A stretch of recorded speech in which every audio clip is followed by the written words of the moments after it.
En ce vendredi saint, je vous emmène à Abobo-Avocatier pour vivre le chemin de croix 2026 de la paroisse Notre-Dame de Canard. Nous allons suivre ensemble ces instants de ferveur et de communion. Sous le soleil ardent d'Abobo-Avocatier, les fidèles de la paroisse Notre-Dame de Canard entament le chemin de croix.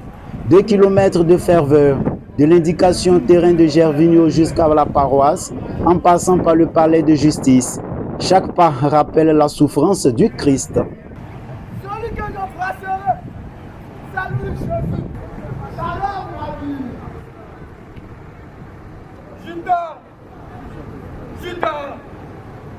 est-ce que mon pasteur que tu trahis le Fils de l'homme? Eh bien, vous, qui cherchez-vous? Jésus de Nazareth. C'est moi. Satan. Simon, remets ton épée à sa place. Car tous ceux qui prennent l'épée périssent par l'épée. Ne crois-tu pas que je puisse faire appel à mon Père, qu'il mettra aussitôt à ma disposition plus de 12 000 de son ange? As-tu le Messie? Je le suis.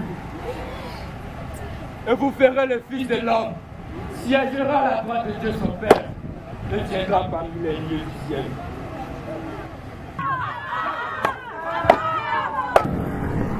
Sous le poids écrasant du bois, Jésus avance titubant, mais déterminé. Chaque pas sur la poussière de Jérusalem est une offrande silencieuse, une marche vers l'amour absolu. Les regards se croisent, certains moqueurs, d'autres bouleversés.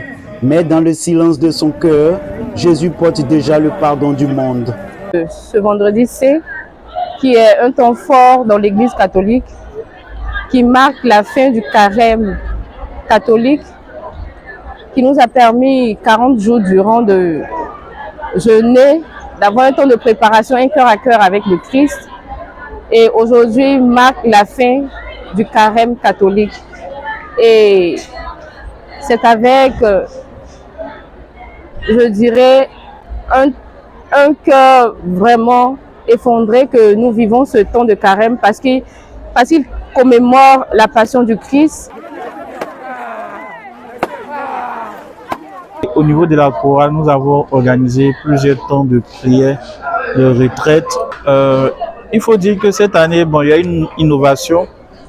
Généralement, les années antérieures, on a l'habitude de faire les mimes ici à la paroisse. Et cette année, on a voulu que les mimes soient faites pendant la grande procession du chemin de croix. J'ai bien vécu ces moments-là.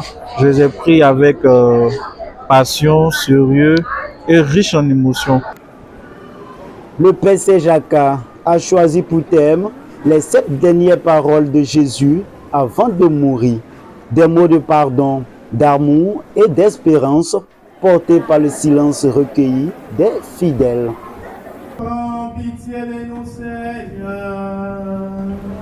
Le thème aujourd'hui pour cette passion du Christ, c'est parler des dernières paroles de Jésus. Et j'ai voulu parler de cela parce que les paroles, quand quelqu'un veut décider et veut nous donner des consignes, dans des dernières paroles, les gens prennent ça au sérieux. Eh bien, c'est comme un désir, c'est un souhait pour nous de pouvoir accomplir cette volonté de cette personne. Jésus n'est pas venu abolir la souffrance ni les difficultés, quelle que soit ta piété, ton engagement dans l'Église. Nous ne sommes pas à l'abri des souffrances, des difficultés. Mais il est venu nous donner une autre manière de pouvoir les supporter, les surmonter. Les clous transpercent la chair et le ciel s'assombrit. Jésus, suspendu entre terre et ciel, incarne la douleur ultime, mais aussi l'espérance des hommes. Au pied de la croix, les femmes s'effondrent, traînant leur peine sur le sol. Dans leurs larmes, une vérité éclate. Par sa mort, Jésus ouvre la voie de la vie éternelle. Le chemin de croix que nous venons de célébrer aujourd'hui, vendredi saint, est d'une importance capitale pour les chrétiens catholiques, mais aussi pour l'humanité tout entière. Parce que le chemin de croix, c'est comme un miroir et en même temps comme un résumé de toute vie humaine et même de la vie de la nature, de la création.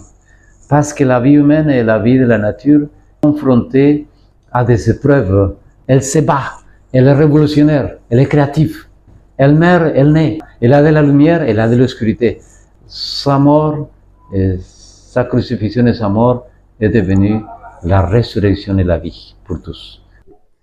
Et pour clore cette célébration, un geste fort, le partage du repas pour rompre le jeûne. Sans distinction, chacun a reçu sa part, symbole d'une fraternité ouverte et universelle. Le partage fraternel vient d'être effectué, distribué de quoi aux parassins de pouvoir rompre le jeûne après cette journée de chemin de croix. Dans les rues d'Abobo-Avocatier, la mémoire de la Passion s'est incarnée dans la marche collective, un moment de foi, de solidarité et d'unité gravé dans les cœurs. Ainsi, le chemin de croix 2026 révèle à travers Notre-Dame de Cana la force d'une tradition vivante, un témoignage de foi, de mémoire et de communion.